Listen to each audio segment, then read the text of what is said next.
want to introduce Peter Noterboom to everyone. And as you report back some really brilliant ideas, it's so great that Pete is here, because Pete works at the Canadian Council of Churches.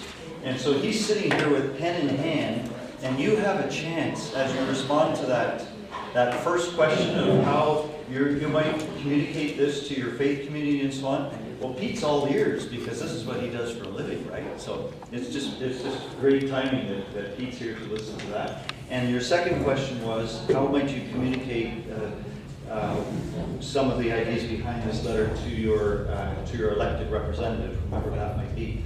So I think we probably don't have a lot of time, but maybe one or two really interesting ideas that came in each group, if we could share them. And maybe the best way to do this is nobody report on your idea, because we always think our ideas are the best. Report on the best idea that you heard in your little table group, that you heard from someone else. So, anyone want to start? I heard from, in my case, Martha, how she was lobbying the different groups in the Doha conference, and I thought about like a little child going trick-or-treating. You know, sometimes you have to make yourself that humble when you see the lights are off in the house and you're rejected. You keep going to the next house, to the next house. So it's a very humbling act. As Che Guevara once said, it's an act of God. It's an act of love. So I congratulate her and everyone else who is part of this. Does everybody know Marta? Marta is going to be going to, or Marta is going to be going to the, I guess, the COP18 meetings in Doha this next week. So it's great that she's here today. We'll hear from her a little later. Any other ideas from another table, perhaps? Yeah.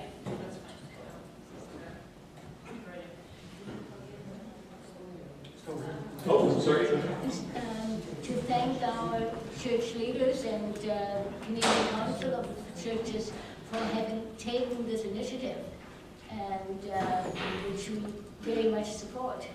Oh, very good. So let your own church leader know if you like the letter. Let them know about it. Let the Council of Churches know. Pete will give you his address. Any pats on the back, he's here to receive it. Yeah. Thank you. Any other from any of the other tables? Please. Jan was mentioning that in their congregation, they have a coffee hour after the service, and they would have someone speak, and when there's an issue of concern, they educate people in the coffee hour. So that everybody would know at coffee hour. Good idea. Good idea. Depending on the congregation that you attend, some priests will let you get up and do a talk instead of having a normal homily, or you can organize something in the evening, put out a general invitation to invite people from the congregation to attend in the evening. Thank you. Sure.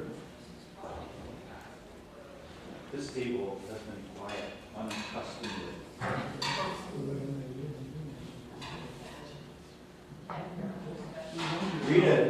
Rita. People haven't met Rita. Rita spent 8 days on Parliament Hill on a fast. 12 days? 12 days on the hill in a fast, trying to get the message across. I'm sure you've got lots of ideas. Just to follow up on the fast, I feel Western is still active, and because of being on the hill for 12 days and having a huge banner that parliamentarians had to walk by every day, we now have over 90 signatures of parliamentarians, whether MPs or senators. So far, we're still accumulating more. I think we're probably closer to 100 committing to putting an end to fossil fuel subsidies, putting a price on carbon, and developing a renewable energy plan for Canada. So that's ongoing. Please go to the climatefast.ca site on that and help continue writing MPs who have not signed on, and thank those who did. Climatefast.ca.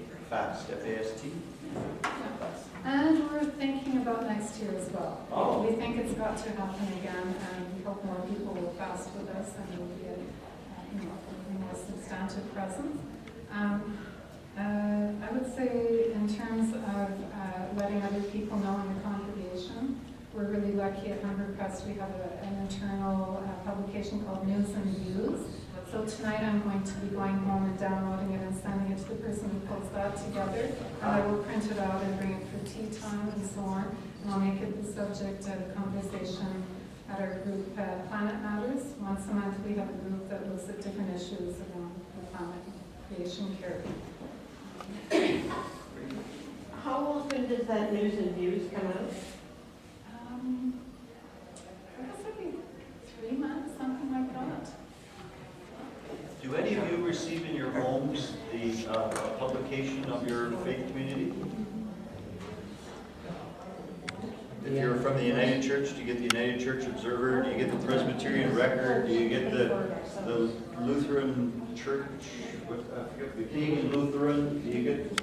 Did anybody get any of those? The Christian Courier? Do you think that sending a copy of this on to the editor and saying, we'd really like this to be covered, we think this is important? Anybody think that might be an idea? Any other thoughts, ideas? Just so please, people are waiting at the door, so we might have a minute or two more. Well, Well, we're going to blow